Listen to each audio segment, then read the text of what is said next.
السلام علیکم ورحمۃ اللہ وبرکاتہ نحمدہ ونصلی علی رسولہ الکریم اما بعد فاعوذ باللہ السمیع العلیم من الشیطان الرجیم ربی اشرح لی صدری ویسر لی امری واحلل عقدۃ من لسانی یفقہوا قولی۔ آج کی اس ویڈیو میں ہم سورۃ المائدہ کی آیت نمبر 65 اور 66 کا لفظی ترجمہ اور اس کی تفسیر پڑھیں گے۔ اعوذ باللہ من الشیطان الرجیم، بسم اللہ الرحمن الرحیم۔ ولو اور اگر انا یہ کہ اہل الکتابی اہل کتاب آمنو ایمان لاتے واتقوا اور پرہیزگاری کرتے لکفرنا البتہ ہم دور کر دیتے عنہم ان سے سیئاتہم ان کی برائیاں ولادخلناہم اور ضرور ہم انہیں داخل کرتے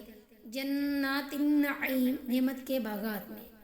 اگر یہ اہل کتاب ایمان لے آتے اور تقوی اختیار کر لیتے تو ہم ان سے ان کی برائیاں زائل کر کے انہیں نعمتوں والے باغات میں داخل کرتے۔ یعنی ان کی بھلائی اس بات میں تھی کہ ایسی شرارتیں اور فتنہ و فساد بپا کرنے والے کام چھوڑ کر ایمان لے آتے تو انہیں دوہرا اجر ملتا، جیسا کہ حدیث میں وارد ہے کہ اہل کتاب سے جو شخص ایمان لائے اس کو دوہرا اجر ملے گا، ایک اپنے نبی اور کتاب پر ایمان لانے کا اور دوسرا مجھ پر اور قرآن پر ایمان لانے کا۔ بخاری کتاب العتق باب فضل من ادب الجاریہ و علمھا۔ ولو اور اگر انہم وہ اقاموا التوراۃ قائم رکھتے تورات کو والانجیل اور انجیل کو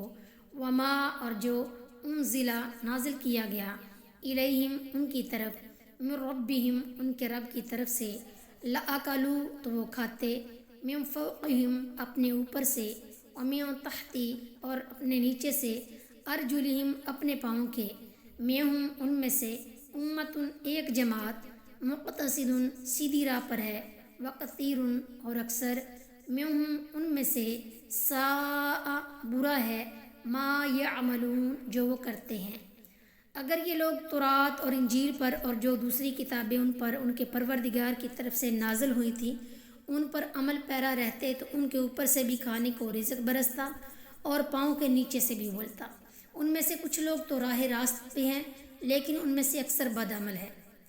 اچھے اور برے اعمال کے اثرات دل اور فضاؤں پر بھی ہیں۔ اگرچہ یہ خطاب بظاہر اہل کتاب کو ہے جس میں یہود و عیسائی مخاطب ہیں، تاہم یہ حکم عام ہے، یعنی کوئی بھی امت جو کتاب اللہ پر سچے دل سے پوری دیانتداری اور ایمانداری کے ساتھ عمل پیرا ہوگی اس پر اوپر سے ابر رحمت برسے گا، نیچے زمین سے پھل اور میوے باکثرت پیدا ہوں گے، ارضی اور سماوی برکات نازل ہوں گی، آفات دور ہوں گی،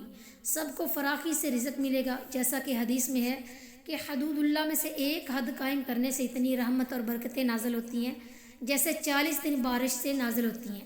اس آیت سے معلوم ہوتا ہے کہ اللہ کی اطاعت و فرما برداری اور نیک اعمال کا ایک نتیجہ تو انسان کے دل پر مرتب ہوتا ہے جس سے اس کا دل سلیم اور مطمئن اور صابر و شاکر بن جاتا ہے، اور انہی اعمال کا دوسرا نتیجہ کائنات کی فضاؤں میں مرتب ہوتا ہے جس سے اللہ تعالیٰ کی برکتوں اور رحمتوں کا نزول ہوتا ہے۔ اسی طرح اللہ کی نافرمانی، سرکشی اور کفر کا ایک نتیجہ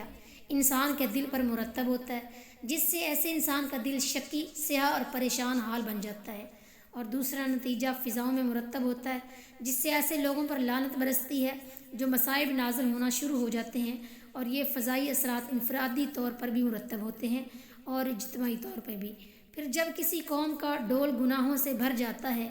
تو وہی وقت ہوتا ہے جب ان پر عذاب الہی نازل ہوتا ہے۔